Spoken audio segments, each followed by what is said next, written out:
है जहां पे 3,000 रुपए लिए जा रहे हैं एक इंदिरा आवास करने के लिए।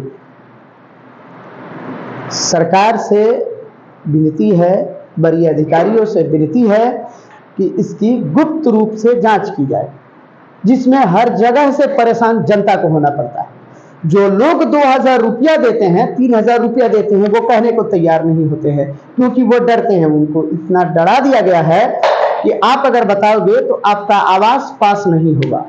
जबकि एक एक पंचायत में हजार 1200 आवेदन गिरे हैं।